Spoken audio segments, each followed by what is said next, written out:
So Venom 2, Let There Be Carnage, was released not too long ago, and I thought, why not jump on the hype train and do a little fast flick on it? And I gotta say, it's pretty fun. It's a fun movie. Overall, I had a lot of fun watching it. I liked it a lot more than I thought I would. So before I get into the specifics about what I did and didn't like, be sure to like this video. It helps it get out there and get seen. It's the algorithm, and I gotta say those little buzzwords to get the algorithm going. Also, if you haven't seen this, I'm gonna say spoiler right now. I'm gonna try not to get into too much of the plot details or the story, but I'm gonna name some certain scenes and some certain stuff I liked and didn't like. So spoilers, you've been warned. I'm serious. Spoilers. Venom 2 is overall better than the first one, which, to be honest, I'm not really a big fan of, but I have a video coming out on it. This is a shameless plug.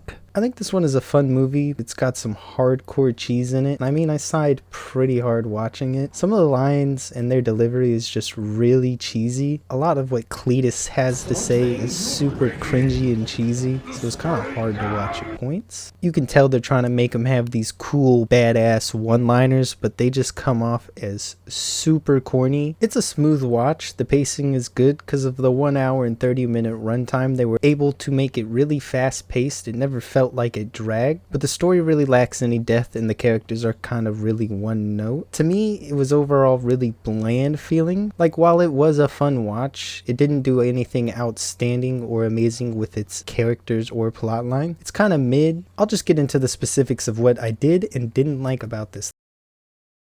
Talking more specifically, the good about this movie makes it a watchable and fun time. Considering the $110 million budget, I think the CGI looks pretty good for the most part. When Venom is standing still, it looks really good, but it loses his realness as he moves around. There's a scene where Venom goes to a nightclub, and I think this is probably where he looks the best. It's got a dark atmosphere to hide the little things, and they had him wear glow sticks, which is a really ballsy move considering how much work that would add to the VFX team. They'd have to, whatever Venom was on set, they'd have to have that wear glow sticks, but then they'd have to go back and just make him out of CGI because it's got to reflect on his skin. Be a whole bunch of work. I won't get into it. Most of the time when you see Venom and or Carnage, they look really good, although whenever they interact with their environment, it doesn't hold up. Although the CGI was never really that bad, I gotta say it's pretty good. He looks good. I like Venom. He looks good. Can't say the same about Carnage, but we'll get there. Well, most of the action isn't really anything too crazy. The introduction of Carnage is a really cool scene. I think it's one of the best scenes in the movie. It starts out as this little horror sequence with Carnage finally being born, and he breaks out and rampages through the prison. He does it pretty viciously, well, as vicious as a PG-13 would let him, but it's a well done sequence until he turns into a tornado for some reason.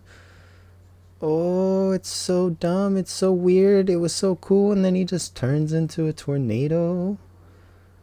Why is he a tornado? For instance, I think Tom Hardy is doing a good job and is playing the role quite well. I always like to watch an actor that seems like they're enjoying their time. It just adds to the fun of the movie and makes for a better experience. And you can really tell Tom Hardy is enjoying himself playing these two characters, which just makes it that much more fun and enjoyable to watch. Some people don't like the Venom voice. I dig it. It's pretty easy to understand, and it's neat he does it himself. Speaking of Eddie and Venom, I think they have a really fun dynamic that is better explored in this movie, and it makes it more fun to watch. But to be honest, this doesn't really feel like Eddie Brock. He's just kind of a babbling idiot most of the time. A very sweaty babbling idiot. Less so in this movie than the first one, but that's because I think he has a little less screen time. I guess I've always viewed Eddie Brock as just a more competent person, but that's okay. This version works for what it is, and I like it. It's got a real fun tone throughout the movie. It never really takes itself too seriously, so it's easy to watch, and it's far from the worst thing I've seen, but it's definitely not without its flaws.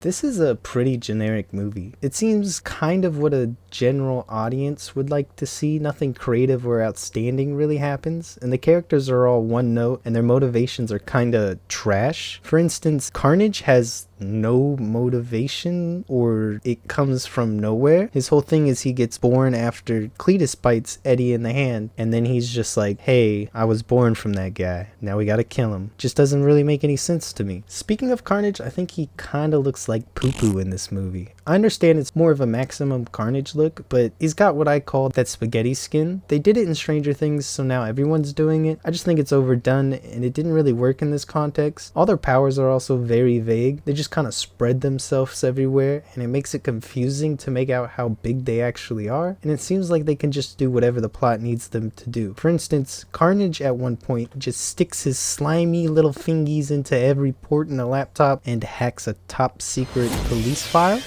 Hacker Man. He's the most powerful hacker of all time. And a goddamn tornado. There's a lot of things that make me kind of just want to cringe in this. A lot of the jokes did not land, and it wasn't just for me. The theater was pretty silent for a lot of those silent pauses movies have for the audience laughter. And it made it kind of awkward at certain points, because it'd just be silence like we were supposed to laugh, but no one did. Like I said, the goofiness is really leaned into in this one, making it a much more fun and tolerable watch than the first. But it's really leaned into, and it's poured into the characters, and to me this just doesn't feel like Eddie Brock. I always thought Eddie Brock was competent. I mean, he is, right? He's competent. I mean, he sucks at journalism, he lies, and he gets caught. But he's like a big brute of a man, right? Like this big, strong boy, but it just doesn't really feel like that in this. He kind of just only has Venom, and besides that, he's kind of a loser.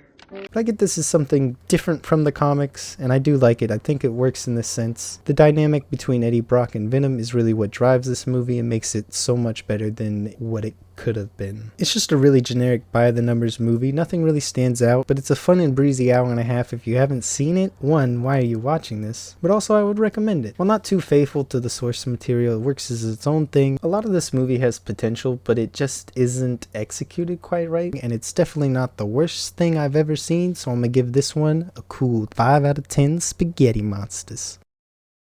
Look, I'm not too happy about this guy being in the MCU, okay? I don't think Sony needs to get their grubby little money-hungry fingies all over my precious MCU. They should have just given this one to Andrew Garfield and let them have their own little shitty universe. Thanks for watching this episode. If you stuck around too, I appreciate it. I hope you check out some of the other videos, or I'll see you guys in the next one. Bye-bye.